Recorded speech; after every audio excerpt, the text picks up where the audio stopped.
Hello and welcome. You're watching The Buck Stops Here, and it has been a historic day in Parliament. After weeks of disruption and months of delay, Parliament finally got together for Nirbhaya, whom we now can call by her own name, Jyoti. Maneka Gandhi's proposed changes in the law have been passed by the Rajya Sabha. The new law will allow for the Juvenile Justice Board to have the option to treat the perpetrator of a heinous crime between 16 and 18 as an adult.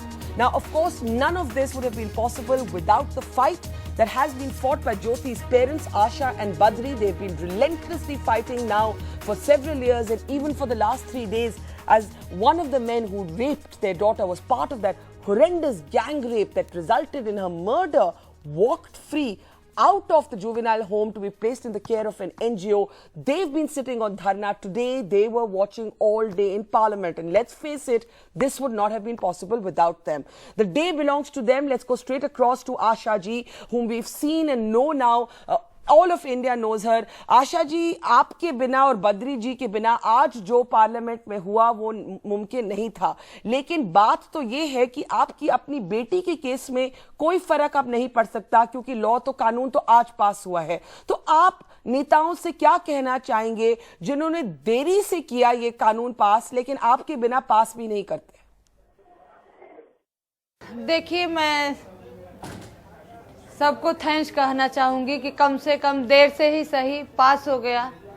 मेरे को पता है कि मेरे बच्ची के case में नहीं काम आएगा और मेरे बच्ची को इंसाफ अभी भी नहीं मिला है, लेकिन मेरे को कहीं ना कहीं तसल्ली है कि आने वाले समय में बच्चियों के लिए ये काम आएगा। और एक ये बिल पास हो गई, एक उन बच्चों के मन में कहीं ना कहीं डर, कानून का डर पैदा होगा और एक अच्छा संदेश गया कि नहीं, कम से कम हम भी कुछ करेंगे तो हमें भी सज़ा मिलेगी। तो इसलिए मैं सबको थैंक्स कहना चाहूँगी, तमाम अपने सब देशवासियों को, बच्चियों को, महिलाओं को, अपने मीडिया भाई बहनों को, सबने हमारा साथ दिया। सबके वजह से आज ये बिल पास हो पाई। लेकिन मैं इतना जरूर कहूँगी कि आज अभी भी हमारी लड़ाई ख़त्म नहीं हुई है, क्योंकि हमारे निर्भया को अभी इंसाफ नहीं मिला है। तो इसलिए आगे भी आप लोगों का हमें साथ चाहिए, समर्थन चाहिए कि कम से कम हम निर्भया को तो इंसाफ दिलाएं। आपने कहा कि निर्भया को इंसाफ नहीं मिला, ज्योति को इंसाफ नहीं मिला, तो आपने ये लड़ाई फिर किस सेंटिमेंट से लड़ी? क्योंकि आप जानते थे कि कानून अब इतना लेट हो गया है तो आपके अपने केस में फर्क नहीं पड़ सकता, लेकिन फिर भी आपने ये लड़ाई क्यों लड़ी और किस जोश से लड़ी? देखिए, जब हमने हमारे बेटी के साथ ऐसा घटना हुआ, हमने अपने बेटी को खो दिया, तभी हमने संकल्प लिया कि मैं इस क्राइम के खिलाफ आवाज़ जरूर उठाऊंगी। और मैं तब से उठाती रही। मेरे को पता था कि ये बिल पास भी हो जाएगा तो उस जुवेनाइल पे नहीं लगेगा। फिर भी मैंने तमाम उन बच्चियों के लिए ये लड़ाई लड़ी, तमाम उन महिलाओं के लिए लड़ाई लड़ी जो 3 साल से हमारे साथ जुड़ी हैं। ऐसी हजारों बच्चियां जो ऐसे केस के लिए जूझ रही हैं, कम से कम उन बच्चियों को तो इंसाफ मिलेगा। जी, और आप बहुत बहादुर हैं। आपसे पूछना चाहती हूं कि आज पूरा दिन आपने पार्लियामेंट में बताया, आपको जो डिबेट आपने सुनी जो राज्यसभा में हुई, उसके बारे में आप कुछ कहना चाहेंगी? देखिए, ये तो जब अलग अलग पार्टी के लोग हैं तो अलग अलग अपना बातें कर रहे थे, लेकिन कहीं ना कहीं सबके बात में अपना अपना विचार था कि कानून बदलने से सारा कुछ नहीं बदल जाएगा। तो मैं मानती हूँ, लेकिन धीरे धीरे ही सब कुछ ठीक होता है। मंत्री जी ने बोला कि नहीं, मैं इस पे ध्यान दूंगी, काम करूंगी। मैं मंत्री जी का भी थैंक्स कहती हूँ। कम से कम ये बिल पास हो गया तो बच्चियों के काम आएगा। तो उन्होंने कम से कम महिलाओं, एक महिला हैं, महिलाओं और बच्चियों के भावनाओं को समझा और कानून पारित भी किया, आज पास भी हो गया। तो मैं उनको बहुत बहुत धन्यवाद दूंगी। आशा जी, पिछले कुछ दिनों में आप कई बारी रोई, कई बारी आपको गुस्सा आया। आज आप अपनी भावनाओं को किस तरह डिस्क्राइब करेंगे? क्योंकि आपकी बेटी, तो वो जो लॉस है वो तो कभी कोई भर नहीं सकता, उस दर्द को कभी कोई कम नहीं कर सकता, लेकिन आज कुछ लगता है कि कुछ सुकून पहुंचा, कुछ चैन पहुंची? क्या आप अपनी भावना को किस तरह से डिस्क्राइब? देखिए, अगर हमको वहां रख के देखते हैं तो हमें कुछ भी सुकून नहीं है, क्योंकि निर्भया के दोषियों को एक को भी सजा नहीं मिली। लेकिन कहीं ना कहीं तसल्ली है कि चलो कानून पास हो गया तो और बच्चियों के काम आएगा। जी। और आज अपनी बेटी ज्योति की याददाश्त में आप पूरे देश के लोगों को क्या बताना चाहेंगे? मैं सबको थैंक्स कहना चाहूंगी कि जिस तरह से हम लोगों ने मिल के एक संघर्ष किया, 3 साल पहले भी किया, आज भी कर रहे हैं, तो कम से कम हम एक कदम तो आगे बढ़े, और आगे भी ऐसे करते रहेंगे तो शायद हम और भी कुछ बदल पाए। और निर्भया को तो इंसाफ अभी बाकी है, तो उसको भी हम, उन मुजरिमों को भी फांसी के फंदे तक पहुंचा पाए। जी, तो आपकी लड़ाई जारी रहेगी, आज खत्म नहीं हुई? नहीं, बिल्कुल खत्म नहीं है, क्योंकि निर्भया के एक भी दोषियों को सजा नहीं मिली, बल्कि एक बाहर ही आ गया। तो अभी तो हमारी लड़ाई खत्म नहीं हुई। जी, लेकिन आपकी लड़ाई की वजह से आज देश को एक नया कानून मिला। आशा जी, कम से कम आज तो आप उस बात की सेटिस्फैक्शन ले सकते हैं कि आपकी लड़ाई के बिना ये कानून नहीं होता। आशा जी, हमसे बात करने के लिए बहुत बहुत धन्यवाद। The extraordinary mother there of Nirbhaya, because of whose fight this new law has been passed. Let's introduce our guest today from the Congress. We're joined by Abhishek Singhvi, senior leader and senior lawyer. We're also joined by Rajiv Chandrasekhar, member of parliament, somebody who's been outspoken on this subject. With me in the studio is Shireen Vakil Miller, a well-known child rights activist from Mumbai. Flavia Agnes, lawyer and women's rights activist. Also with me in the studio, Babul Supriyo, minister in the government. And also joining me today is somebody who made a very impassioned presentation and who wanted the bill till 2 days ago to go to a select committee, but something made him change his mind. Derek O'Brien. Derek, let me just start quickly with you. You know, you said and you spoke to that emotional first response that many of us feel, that you're the father to a daughter, and if somebody had done to her what happened to young Jyoti or Nirbhaya, you would have wanted to take a gun out and shoot the person. That was, of course, your emotional side. But 2 days ago on this channel, on We the People, on my program, you said, why the hurry? Why the hurry? Let it go to a select committee. Let Parliament debate it. Give us 6 months or 6 weeks. Give us a definitive time. You changed your mind just like the Congress did. What made you change your mind? Was it the presence of Jyoti's parents inside Parliament? We did not change our mind. Please play back what I said on your program. I said we are only undecided on the 16-18 bit, yes, and we are open and we want a discussion and a deliberate. Yes. It was very, very clear before on Monday morning that the Congress and the BJP were pussyfooting on this bill. Let me tell you what happened on Monday morning. And you're right about what you said I said on your program on the weekend. Yes. On Monday morning, and now I don't want to play politics here, because it's let me be gracious, and all of us passed this bill together, minus the left, of course, who walked out. Yes. On Monday morning, Barkha, this bill was not listed by the government. It was not on the government list of business. Yes. And the principal opposition party, they had an important issue for them. Yes. They were doing their own thing in Parliament. So on Monday morning, yes, we moved amendments. Yes. But you withdrew that amendment today. You withdrew that amendment today. You Just- and no, the no, no, no, no. Congress Who- both who said withdrew we- your amendment to send this Who? to a select committee. Barkha, who is telling you all this? You don't need an amendment to say, you're getting it all mixed up, dear. No one withdrew any amendment. Hold on. My resolution to pass it to a select committee dated 8th of December. My amendments were moved on the 21st of December when I saw that the Congress and the BJP hadn't listed it. Let me tell you what happened in 28 hours ago. 28 hours ago, this bill was not listed. Yeah. At 11 o'clock, my resolution was there. Yes. 267 resolution. I'm happy Yes. that the chairman allowed it. I'm happy that the BJP listed it.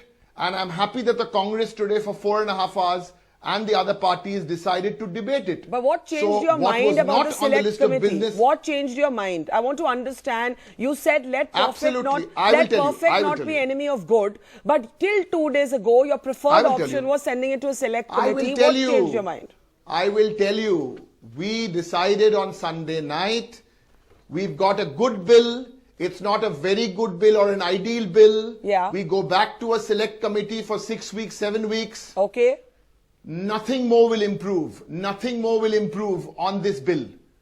It will just become a pause. It will just become a pause. We have been discussing this and studying this bill deeply for the last 6 months in our party. And it's not an easy bill. Yes. There were different views also in our party. Yes. As in the Congress or in the BJP. Yes. But eventually, please give us some credit.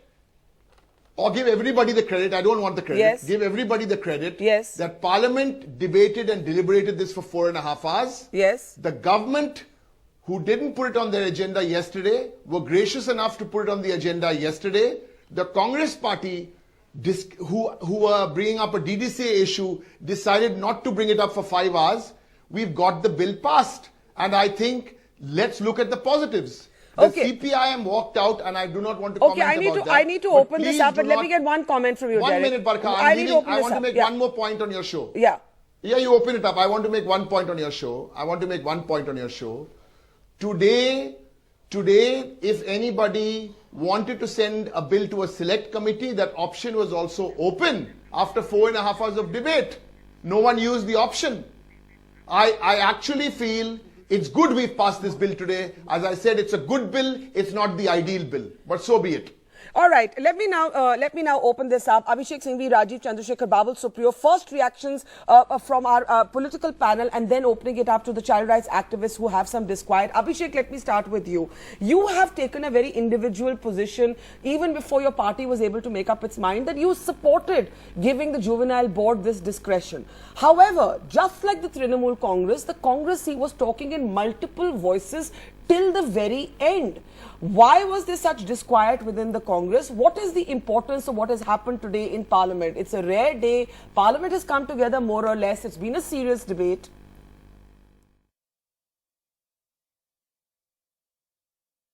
Barkha, let me start by saying that because of some families members in this position, I had to be in Chandigarh and I could not be present in Delhi, for which I had sought leave. But well before the first version when it came, I believe that first and foremost, it is wrong to look upon an institutional mechanism only on a Jyoti-specific issue. And sometimes a Jyoti-specific issue clouds us fully. I believe that there are three aspects to the whole thing. First is the age aspect, and there's a genuine dilemma there. Yeah. We all feel so strongly about Jyoti's case, but we have to understand the genuine dilemma. The second is the rehabilitation issue.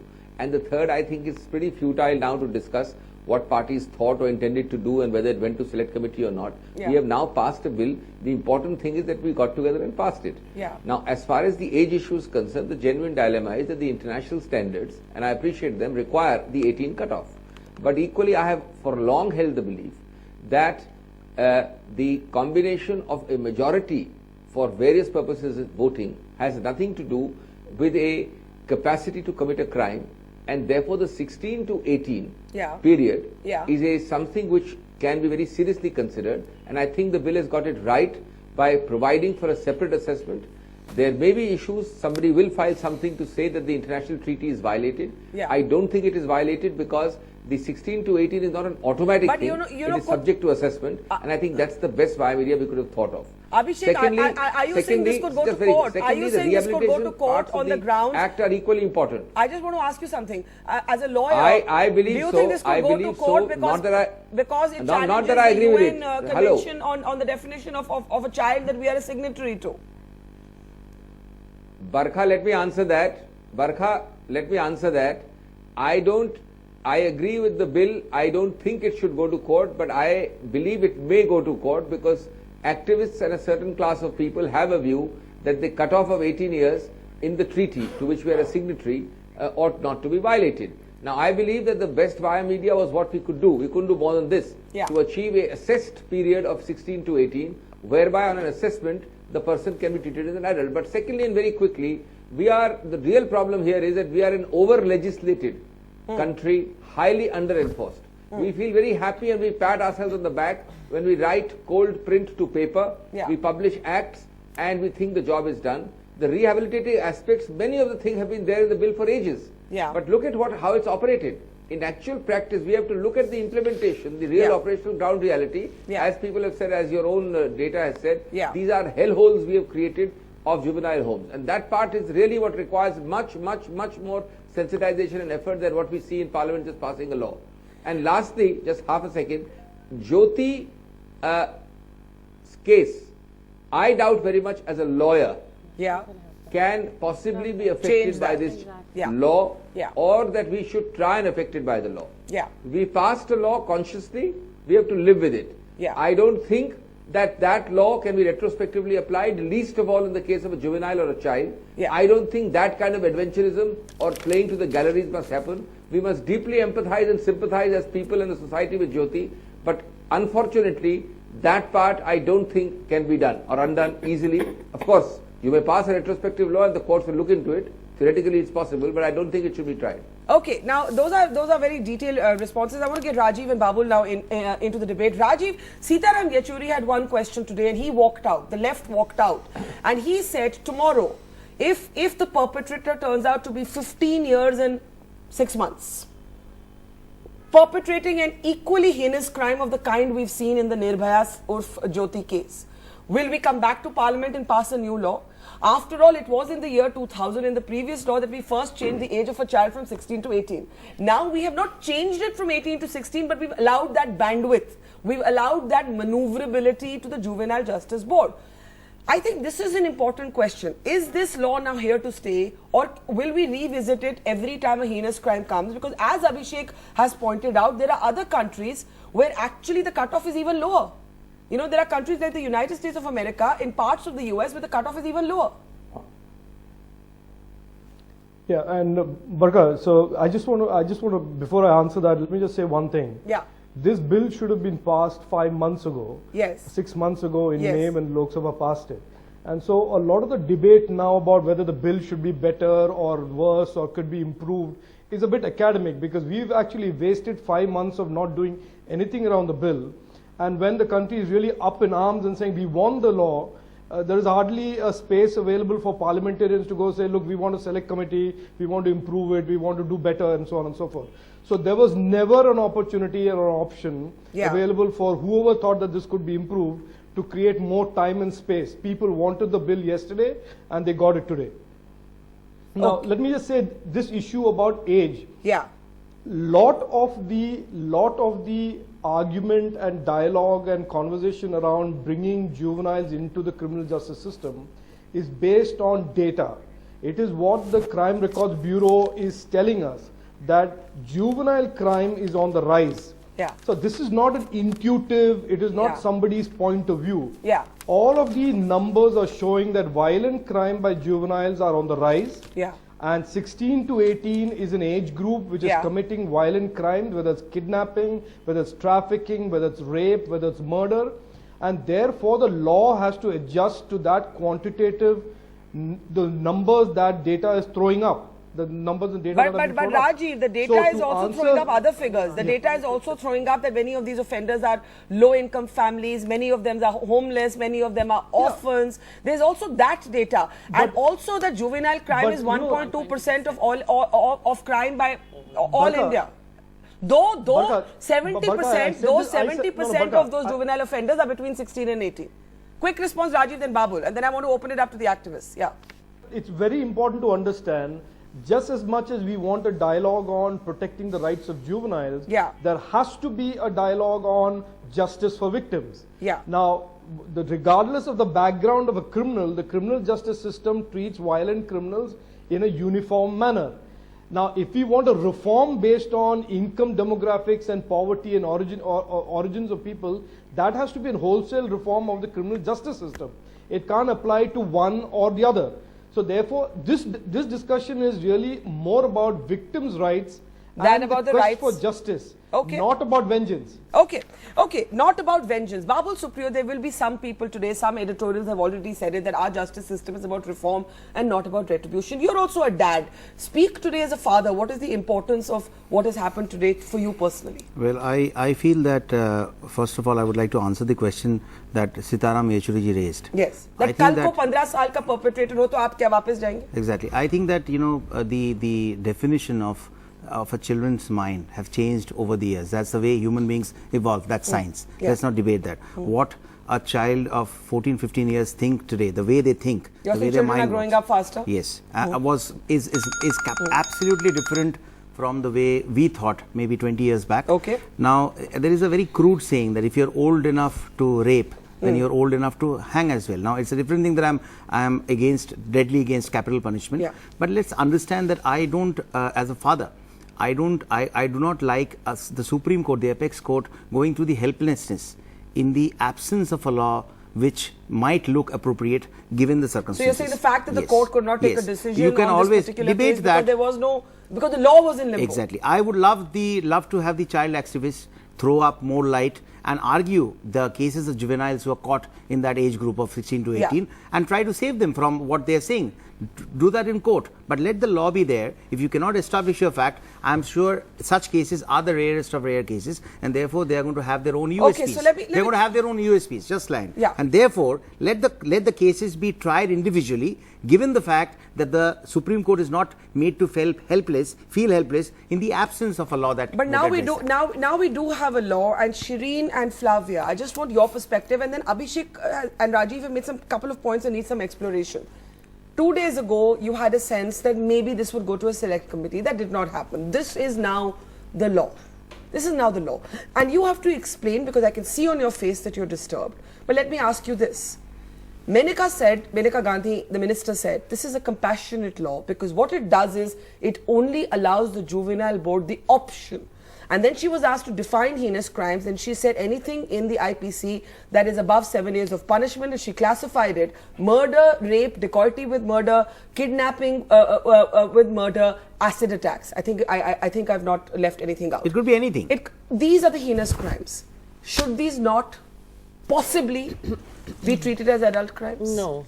Why not? I mean, it's done now. think So, it's moot, right? It's very sad that it's done now, and I feel very sad that the MPs, the policymakers, who are here to safeguard society. It's not just about children, Why are you sad? Because no one has lowered the age. To Abhishek's point that this could violate the UN convention, no one has lowered the age from 18 to 16. We've only given the juvenile board the option under this law. Yeah, but it means that you have.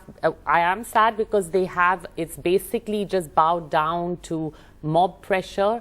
Mob pressure? Yeah, You're saying this law is under the pressure of the mob? I feel that, definitely, as People's well as... pressure or mob pressure? No, I feel, depends how you define people, but a larger kind of really sort of baying for the blood of this one person, plus the exploitation of deeply personal grief of the parents. I mean, I absolutely sympathize with the parent. You cannot expect a parent to think otherwise. Why would you say exploitation when this is the parents' fight? That's right, but that's a personal issue. Well, but can I just say one thing? That the thing is, all the evidence points to the fact. You talked about the US. US is not a signatory of the UNCRC. Yeah. And even in the US, certain states like New York State has lowered the age, as you said. But as compared to other states which have not lowered the age, they have higher rates of recidivism, which means reoffending. So you believe there's a legal question because of the UN Convention? That's where the evidence is. The evidence has shown that when you try children as adults, actually the rate of reoffending is higher. And you are going to, when you say, what are you doing really now? You're giving the discretion to the JJBs. You're not looking at the current juvenile justice system, which would have allowed, there is an aftercare plan.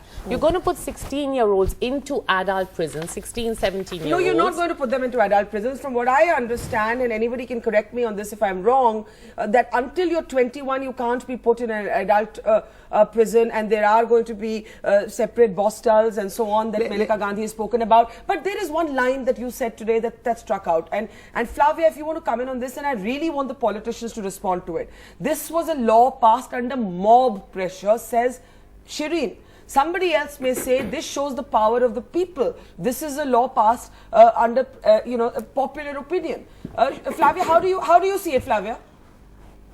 I'm speaking as a women's rights activist, but I'm also speaking as a child rights activist. Yes. And I hate this bifurcation. Women are on one side and juveniles are on the other side, and both are against each other. There are 2 points I want to make which have not been said before. When 2013 amendment came, we made our rape law so very stringent. We didn't say death penalty. In some cases we said death penalty, but in other cases what we said is for the entire life. That means a 17-year-old child is tried and put away for the entire life. And this is the kind of punishment we are looking for. Now what my problem here is, there is one case that we hold up as the nation's pride or as a demonstration of the barbaricity of a bunch of men, and one of them happened to be a boy. But the problem here is how many rapes in the country have happened in the meantime, which media has not highlighted. There's not even the accused person's absconding. But Flavia, he's not even there before the justice Flavia, system. Flavia, we don't have an issue but with that. Flavia, we all know that sometimes, it takes one case. Let me just say something, you can respond to it. And then Flavia, the exploitation of the grief of Jyoti's parents by so many NGOs putting it up there and really whipping up public sentiment, saying that this is what we want, this is what we want juvenile to be hanged, we want him to be put away for the entire life. Okay, I want to say something here. I want to take it to the politicians. Flavia, hang on. Flavia, hang on. And it's a very sad day it has come. Okay. I was sitting bang opposite the mother of the daughter. Let me tell you. Let me speak not as a politician but as a father. Yeah. Bang opposite the mother of the daughter. 1 minute, Flavia. 1 minute, Flavia. 1 minute. Yeah, Babul, quickly, then Abhishek. Yeah. I would. Flavia, I'll come back to you. Yes. I would love to look at it as the fight of the parents who, instead of drowning themselves in the grief, have actually stood up. And if there is any kind of mob pressure, if you want to term public pressure as mob pressure, we represent the public. If we feel that there is pressure that this bill needs to be passed with this, government had tried earlier, we should respond to it, and I think it's the right thing that has happened today. And let me put one last point. The UNCRC has been signed by UK, France, Germany as well. They are ratified to it, but they are still trying children for rarest of rare cases, which are below 18 years. Okay, now Abhishek and Rajiv. Abhishek, to you first. You know, the separation, that thin line between popular opinion and sentiment that no person in politics can ignore, and the mob, which is the word Shireen uses. Shireen and Flavia both seem to suggest that the media and politicians have exploited the grief of the parents. I would argue that had Jyoti's parents been protesting alone at India Gate, and Shireen said this to me, and I said this to her, I said, what should we do? Should we leave these parents to sit on the street alone and not give them any media engagement? You know, this is something, at least on this channel, we have tried, we understand the emotion, we're trying to ask the more complicated questions as well. Abhishek.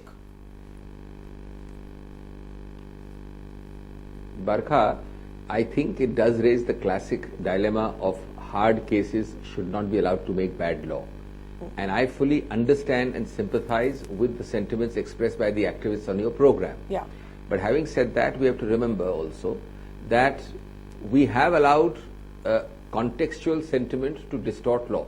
Now, the remarkable irony here is that whatever you've done to the law is not really going to affect or help, as the inverted commas, help Nirbhaya's family. Yes. It's not going to affect. But in that process, we have to keep our balance. Yeah. I believe, for example, and I'm bold enough to say it, most people will not say it on the television channel, Nirbhaya's rape was the most brutal, clear case of rape under any traditional established definition of rape. Yeah. It was a clear case of extreme brutality by various other laws. In that process, by emotion, we have changed the law of rape into a situation where rape and sexual assault legal lines have been obliterated. That might have been a distortion because we did it in the context of extreme Explain that. Abhishek, explain that last point. It's very important. Explain that. Are you saying the new rape laws? Yes. Are you saying the new rape laws are problematic for you? It's something which are you most saying people they're don't talk problematic about.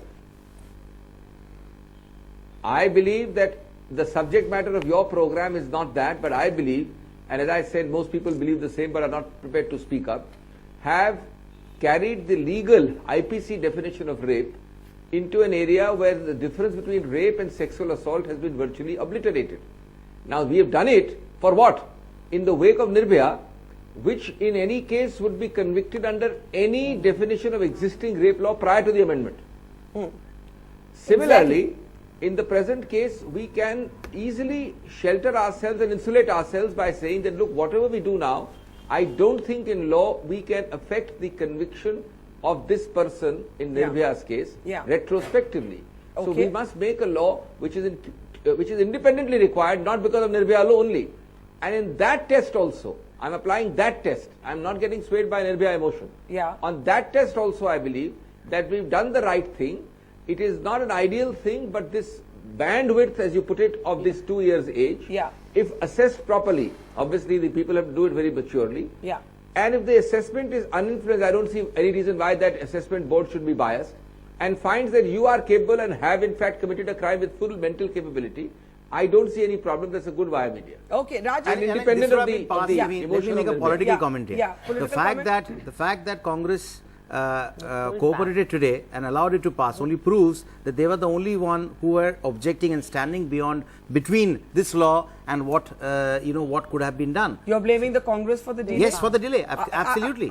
This should have been passed much earlier. Quick response. I want to go to Rajiv. The mob and every other term that is being used today may not have been used. We would have been responsible parliamentarians doing what is the need of the hour. Abhishek, quick response, then Rajiv Chandrasekhar. The Nirbhaya Act did not happen yesterday. So you're blaming the Congress for the delay? For the delay, absolutely. Abhishek, yes. Abhishek, the Congress till this morning wanted a select committee. Yes. Barkha.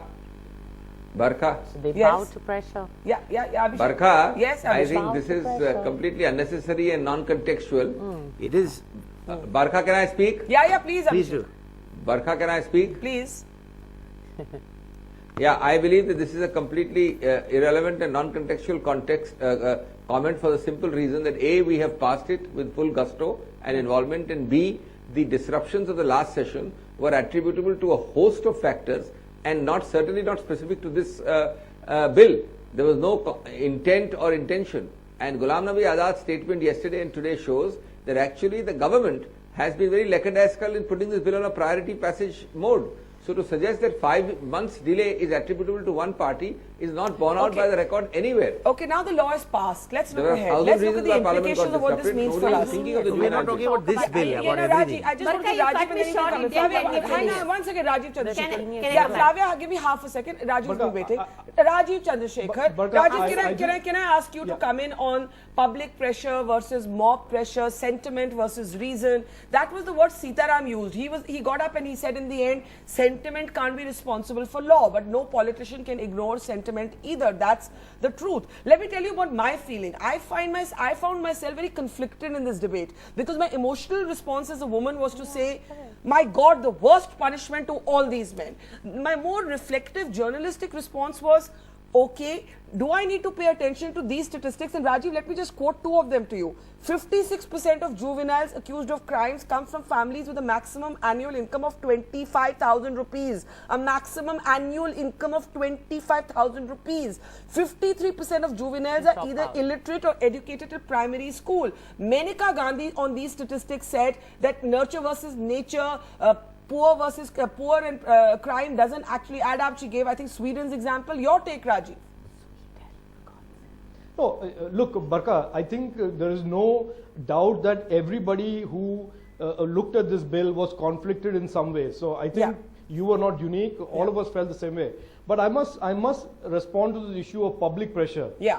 There was public pressure, and I say the public pressure was rightfully there, because if the public pressure was not there for the last few days, this bill would have continued to languish like it has done for the last 6 months. True. Exactly. All of this discussion of a select committee and reviewing the bill and improving it could have been legitimately initiated in May.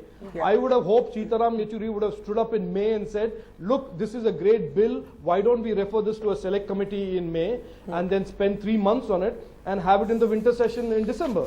Now, this pressure was necessary because that is what caused the opposition to stop disrupting Parliament. Look, I'm not being... If the pressure was not there, I'm telling you, Congress would have asked for a pause button, which is the select committee. Parliament behaved itself well today and passed this bill only because of the pressure that was outside. Okay, Abhishek, quick response there, and then Flavia.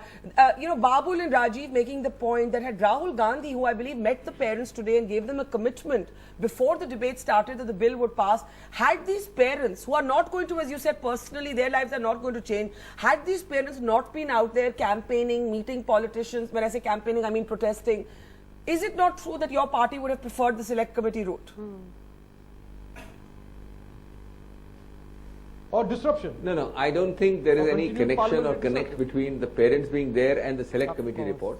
I think it certainly meant that parliamentary priorities changed, rightly as they should. Parliament is supposed to be sensitive to public opinion, and if public opinion through the parents created a paramountcy and a priority in Parliament is a good thing. So what happened was that the government, which incidentally had not put this on the priority path, had not put it on the fast track, put it there, and then people who might have dithered or wanted to send it to a select committee also fell in line, except the left. So I think this part is something very understandable and normal in parliamentary procedure and practice. Okay. But I add that when the parents of Nirbhaya pushed it for the fast tracking, it's a good thing. But the parents of Nirbhaya cannot determine the content of this bill because A, Nirbhaya's issue as far as law is concerned is a done deed according to me. And B, we therefore have to independently conclude, me and you or the activists on the other side, whether this is a good bill or not on the merits of this bill, irrespective of the Nirbhaya issue. And I believe that on that issue also this bill passes the test. Okay, now Flavia and Shireen have get a chance. Flavia, one thing you said was, Flavia, one thing I'm asking, coming to you only. One thing you said was that one case can't determine law, but it or get all the attention like Nirbhaya did. But it's equally true that sometimes one case proves to be a watershed. For example, the lynching in Dadri. It was one incident, but it became a national talking point. The December 16th gang rape was one incident, it became a national talking point. Sometimes psychologically, some story in the national media breaks through all other barriers of indifference because it just strikes a chord. Why is that a bad thing? Flavia, why is that a bad thing? I don't say that in itself is a bad thing. Yes. But there have been so many rapes of Dalit women, so blatant violation by upper class men, and that doesn't become a media issue at all. And that's the sad thing. When poor girls are violated, it doesn't become a big issue. But I want to come back on another point, that we changed the law, the Child Sexual Abuse Act in 2012, even before the Jyoti's case, that consent to have sex, we changed the age from 16 to 18. Now, by doing that, all consensual sex between the age of 16 to 18 became rape. Under the rape law, if the boy is above 18, that is 19 or 20. Your statistics have gone up. Your statistics have gone up because a lot of them are elopement cases. They come as kidnapping cases. And the girl is pregnant sometimes. The parents file the case. And because of it, it comes in the statistics. And after that, the parents want the girl to retract, and they will get that minor girl married to the boy of their choice. So this is your class here, Flavia, is this your fear that where it is consensual sex with children who are under the age of 18, somebody could say rape and then it would be treated as a heinous crime? Is that your fear? Is that what you're saying, Flavia? No, I am only talking about the statistics that have gone up, that are in the papers today. And that is what you are referring to, NCRB statistics. If you see, from 12 to 13, it went up. Abhishek's got his hand up, but Shireen, let's not create anti-heroes. Let's not bring this poor statistics and all that to create anti-heroes. I want to say something. Cinematic anti-heroes in terms of such a serious crime. Can I say something? No, but 1 minute. Consensual sex. I'm talking about that. I'm talking about the data about poor, poverty and all of that. Let us understand one thing, that, as you said, just one line. Abhishek ji has already spoken. I'm saying that I'm happy that the watershed moment is something that happened 3 years back and not something that reoccurred yesterday for this law to be passed. That's my only point. Can I just say something? I you know, it just it's kind of saddening and shocking. But you mentioned the statistics about the fact that most of the juveniles who commit these crimes are from poor homes and who have dropped out or never had any education. But they're also mostly between 16 and 18. Between 16 to 18. So let's acknowledge this is a very vulnerable age group. And unlike what the person next door to me said, actually science has shown that the adolescent brain is not capable of making those kind of decisions. But then why do you oppose I did not say anything. Then obviously, even when you decide whether you want to have sex or not, vote or not, marry or not, drink or not, we should have one age. We should have one age across the board. We cannot be saying... Do you know, Shireen, that in this country, and Abhishek can correct me if I'm wrong, a child marriage under personal law doesn't get automatically annulled if it's between 16 and 18. So the argument could be that if a child marriage to me, which should get annulled automatically, doesn't get annulled automatically in that bandwidth area, then that bandwidth should be given for crime as well. No. Now, what disturbs you on this consensual sex being reported as rape? Argue that. That's exactly what it is. Argue it. I can argue a point, Barka. I can argue a point very well. I haven't finished. I want to go to the point about children not being in schools, not ever having any education. And we as a country need to look at that the fact that 50% of children are not in secondary education. They're out there on the streets with nothing else. And we should be building schools, not prisons for children. No, what I'm saying that's a very provocative comment. Let me allow Abhishek and then Babul. Abhishek saying yes. We should be building schools, not prisons. And may I also add that the pending cases, Abhishek, the pending cases before the Juvenile Justice Board, which is 612 in number, is 45,258. Are we going to overload our system more? Is the question I'm hearing from the activists. Abhishek. I started, I started this program by saying that we are an over-legislated, under-enforced country. We feel happy and satisfied and our consciences become salved once we pass a law. The law is, according to me, less than 1/5 of the problem. The 4/5 of the problem is the enforcement, the conditions, the infrastructure, the way we operate it. That is paramount. There is no doubt about it. And I cannot but agree more with that fact that we must improve those things. You go to borstels and homes abroad and you go to them in India and you realize what you are talking about. But having said that, I wanted to make a legal point. And that is simply this, that, somebody has said many times in law that all of law is about balancing competing interests. It's always about balancing competing interests. And in age cases, it's always about drawing a line. Now, every line by definition is going to be arbitrary, whether you draw it at 16, 17, 18 or 21. There is bound to be an arbitrariness about it. The question is you have to think about it and draw it. For example, you mentioned the case of statutory rape. Now, statutory rape for centuries and in most countries even today continues to be 16. Namely, the consent for sex can happen anytime after 16. Now, we have made it 18. That's not the subject matter of today's program. That's something totally different. But considering the contextual mores of society, the overexposure of girls and their quick maturity, whether that itself is the right cutoff, 18 or 16, which was the old one, is the right one, is a matter of debate again on a separate program in your program. Debate that. Exactly. These are matters which are, which require Abhishek and Rajiv and Babul, I think what I'm hearing them say is that tomorrow that too could be described as rape because it is statutory rape, and then what if some Juvenile Justice Board sees that as a heinous crime? So there isn't enough faith in the system of the JJBs. Abhishek, that's the problem. Let them fight that. Legitimately, you can fight that. Girls 12 and 14 are getting pregnant today. What are we talking about? What are the parliamentarians talking about? Okay, what are we not? Last comments from everybody. Rajiv Chandrasekhar, last thoughts. All of you, last thoughts. Rajiv Chandrasekhar, and I ended my speech in Parliament by saying the bill is done, but the real hard work starts now. And this is exactly the point that you're making, that the capacity and capability in these juvenile justice boards, the child welfare committees, the child courts, really needs to be strengthened because they are just not ready for all of these challenges that you are today discussing. Whether it is, consensual sex between children below 18, whether it is the ability of a JJB to use a psychologist to determine the maturity of a child. There are many legitimate questions that arise from the bill. But those have nothing to do with the bill. Those have to do with real work that the ministry and the minister has to really get cracking on, which is the point that I made, that it is all about enforcement and implementation and institution building. Okay, I'm on the clock, so 30 seconds everybody after Rajiv. Flavia, your last comments. My last comment is, today all our institutions are in doldrums. We pass POXO acts and see the way the POXO courts are functioning. See the way anything is functioning in this country. It is highly fashionable to pass laws, to put pressure to get the parliaments to get a law, and there the matter ends. And I entirely agree with Abhishek Manu Singh that we are very content to have a law on paper.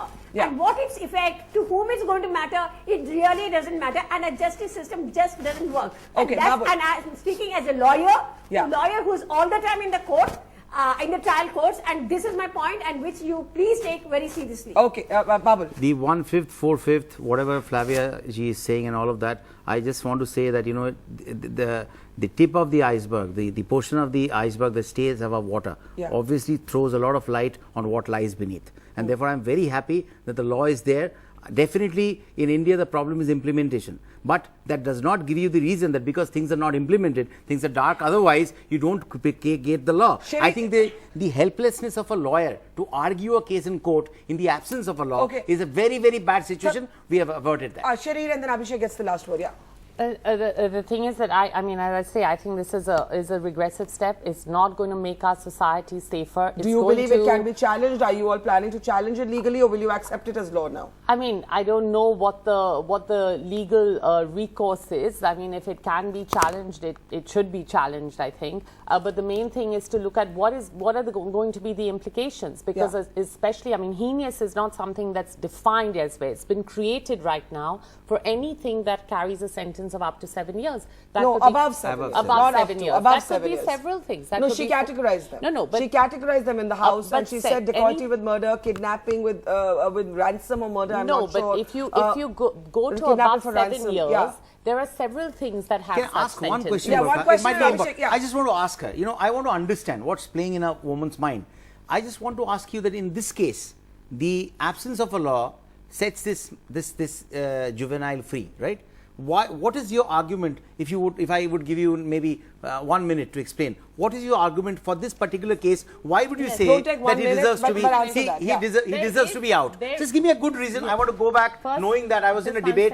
I can disagree without being disagreeable. Because he is of the firstly, there is a law. It's a juvenile law. It's a separate law. Because I want the reason. No, forget the law now. It's changed. Why do you believe this man in this case deserves 3 years? Why do you believe he should be there as a common man on the street? No, but he can be reformed. You need to give people a chance to be reformed. You need to put in the systems in place. Okay, we are back to where this debate began. This is all moot now. The law is in place. The law is in place. We don't have babies or born as criminals. You know something? We debated this through the year. The law is in place. We have to accept that now. Abhishek Singhvi, some would say Parliament did a great job. Child rights activists would sound the alarm as they're doing now. Looking ahead, wearing your lawyer's hat, do you believe this law is here to stay? How do you see Sitaram's point? Tomorrow, if the heinous crime is by a 15-and-a-half-year-old, what will India do? Look into it. No. Yes. I will give you a technical sounding but a factual answer. Yes. Barkha, can you hear me? Yes, please. Go ahead. Yeah. This law has been passed. I have made my view about the law very clear repeatedly. Yeah.